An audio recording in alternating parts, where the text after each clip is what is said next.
Selamat pagi, siang, sore, atau malam, Pak David dan teman-teman.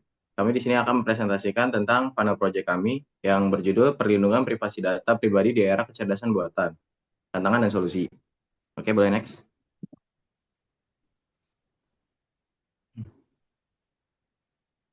Di sini kami ada kelompok yang beranggotakan saya sendiri yaitu Aditya Putra Haryanto, yang kedua ada Desta Dwi Widya Suti, yang ketiga ada Amelia Rama Setiawan, dan yang keempat ada Fariza Bunga Zahra. Oke, next. Di sini ada abstrak. Pesatnya perkembangan AI membawa manfaat besar, namun juga tantangan etika terkait perlindungan privasi data. Ketergantungan pada data pribadi meningkatkan risiko penyalahgunaan, diskriminasi, dan pelanggaran privasi. Penelitian ini menganalisis isu utama seperti algoritma, pelanggaran privasi prediktif, serangan adversial, dan kesenjangan regulasi. Solusi yang diusulkan meliputi penguatan regulasi audit algoritma berkala, peningkatan kesadaran publik, kolaborasi pemangku kepentingan untuk menciptakan AI yang lebih baik. Dan next.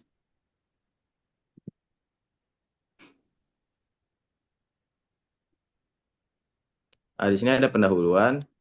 Peran AI memproses data besar untuk pengambilan keputusan berbasis data. Masalah ada di privasi sering dikorbankan dalam penggunaan data pribadi. Contohnya teknologi pengenalan wajah dan algoritma periklanan digital. Tujuan dari penelitian ini adalah menciptakan teknologi AI yang bertanggung jawab secara etika. Next. Nah, di sini ada perumusan masalah. Yang pertama itu adalah bagaimana sih AI mempengaruhi privasi data pribadi. Yang kedua itu ada tantangan utama dalam perlindungan data pribadi. Dan yang ketiga ada bagaimana sih regulasi dan kerangka etika saat ini. Dan yang terakhir, bagaimana cara meningkatkan kesadaran publik dan pembuat kebijakan. Next.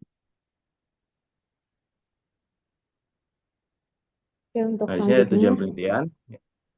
untuk selanjutnya, untuk selanjutnya, tujuan penelitian itu kita ada 4, yaitu satu, mengidentifikasi tantangan pelindungan privasi data, lalu yang kedua itu mengevaluasi kesenjangan dalam regulasi, lalu yang ketiga itu mengusulkan solusi praktis untuk meningkatkan transparansi, yang keempat itu meningkatkan kesadaran publik dan pembuat kebijakan. Boleh di next. Untuk selanjutnya itu ada manfaat penelitian.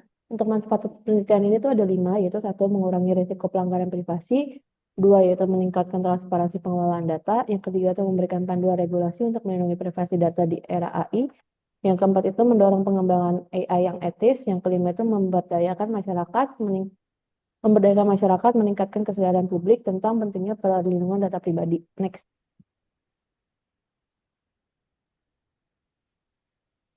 Untuk beberapa teori-teori yang terkait dalam penelitian ini, yang pertama itu ada ethical framework for AI, yang dimana penelitian itu tentang menjelaskan tentang kerangka kerja yang mengeksplorasi implikasi etis aplikasi AI terkait privasi dan perlindungan data. Poin penting dari penelitian ini adalah yaitu fokus pada transparansi, akuntabilitas, dan keadilan, lalu juga mengurangi resiko pelanggaran privasi dalam pemrosesan data. Referensinya itu autornya itu dari YA Al-Kasaweh, dan itu juga di tahun 2023. Boleh di next. Oke, untuk selanjutnya itu ada lagi teori-teori yang lainnya, yaitu prediktif privasi, yang dimana penelitian itu definisinya tentang pelanggaran privasi individu melalui prediksi informasi pribadi tanpa persetujuan mereka. Lalu untuk poin pentingnya sendiri itu yaitu analisis data kolektif mempersulit kontrol individu atas privasi, lalu juga pendekatan kolektivis diperlukan untuk meningkatkan perlindungan data, yaitu yang kita dapatkan dari jurnal yang berjudul uh, Predictive Privacy Collective Data Protection in the Context of Artificial Intelligence and Big Data dari jurnal Big Data and Society di tahun 2023. Next.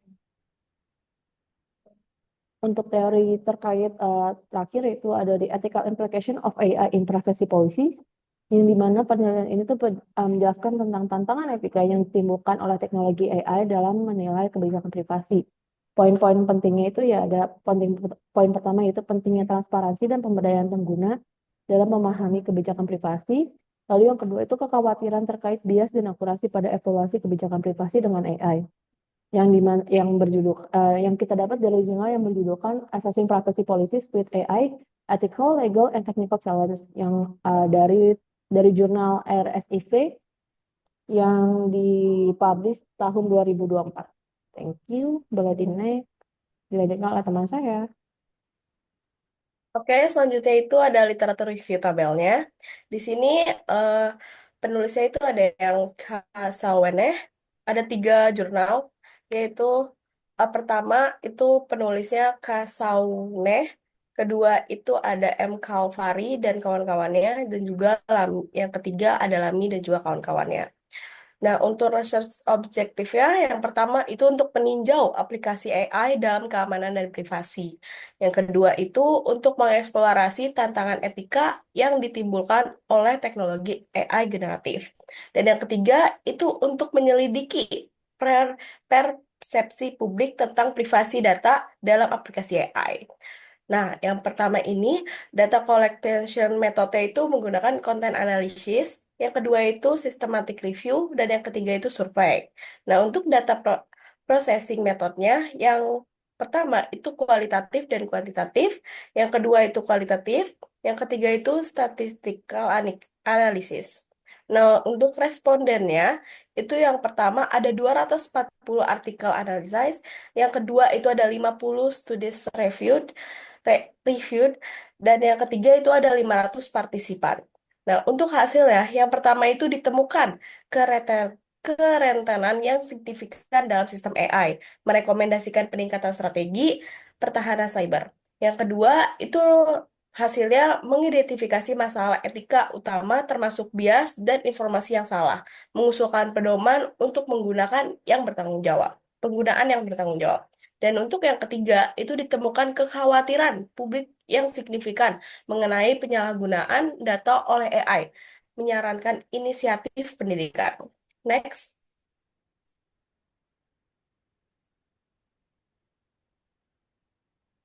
Nah, untuk isu dan identifikasi tabelnya, itu yang pertama ada isu ethical challenge. Nah, apa sih ethical challenge itu? Yaitu AI generatif yang menimbulkan dilema etis seperti bias, informasi yang salah, dan masalah akuntabilitas. Ini ada 2 referensi yang menuju ke isu ini. Dan yang isu kedua yaitu adversarial attacks, yaitu kerentanan dalam sistem AI dapat dieksploitasi melalui serangan yang merugikan sehingga membahayakan keamanan. Yang ketiga yaitu predictive privacy violation. Violasi yaitu prediksi informasi pribadi yang tidak sah berdasarkan pola penggunaan data kolektif.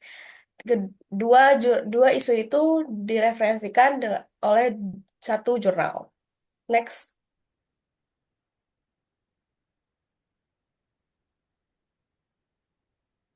Nah, untuk metodenya, yang pertama yaitu pendekatan menggunakan deskriptif kualitatif untuk memahami tantangan etika terkait privasi data pribadi. Yang kedua, pengumpulan data dengan wawancara semi terstruktur dengan panduan berbasis literatur. Yang ketiga, yaitu metode sampling menggunakan purposive sampling, yaitu mahasiswa yang memahami isu privasi data. Yang keempat yaitu analisis yang digunakan adalah analisis tematik dengan mengidentifikasi pola dan tema utama dari data kualitatif. Next.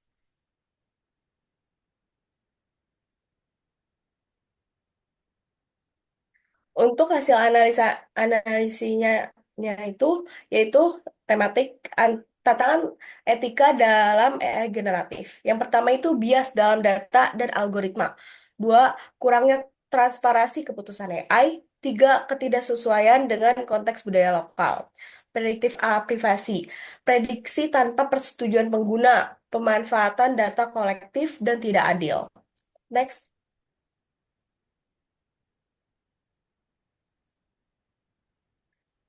Ada serangan adversarial, yaitu manipulasi data untuk merusak hasil AI, ancaman terhadap keamanan sistem digital, dan juga ada regulasi dan solusinya. Regulasi perlindungan data yang belum memadai, kurangnya transparansi dari perusahaan teknologi. Next. Boleh dilanjutkan oleh teman saya. Oke, selanjutnya analisis dan hasil, yaitu perbandingan penelitian terdahulu. Yang pertama ada judulnya Ethical AI Development, Mitigating Bias in Generative Models dari tahun 2024. Kesamaannya adalah keduanya menggarisbawahi bias data sebagai tantangan utama dalam sistem AI generatif. Lalu untuk perbedaannya, penelitian berfokus pada solusi teknis, sedangkan wawancara menekankan pentingnya regulasi dan audit untuk transparansi. Lalu yang kedua, judulnya Privacy Preserving Continuous Data Collection for Predictive Maintenance in Vehicular for Cloud dari tahun 2020. Kesamaannya adalah baik penelitian maupun wawancara menyoroti pentingnya perlindungan privasi dan persetujuan eksplisit pengguna dalam pengumpulan dan penggunaan data. Perbedaannya, penelitian berfokus pada solusi teknis seperti anonimisasi dan enkripsi, sementara wawancara menekankan aspek psikologis dan kebutuhan transparansi dari perusahaan dalam pengelolaan data. Lalu, untuk jurnal ketiga, berjudul Adversarial Machine Learning in Cybersecurity, Threats, Mitigation, and Real-World Applications tahun 2024. Kesamaannya, keduanya mengakui risiko serangan adversarial yang mengancam kepercayaan pada teknologi AI. Lalu perbedaannya, penelitian berfokus pada solusi teknis, sementara wawancara menyoroti dampak praktis dan pentingnya regulasi serta edukasi keamanan. Lalu untuk jurnal yang terakhir berjudul Ethical Framework for Artificial Intelligence and Digital Technologies tahun 2022.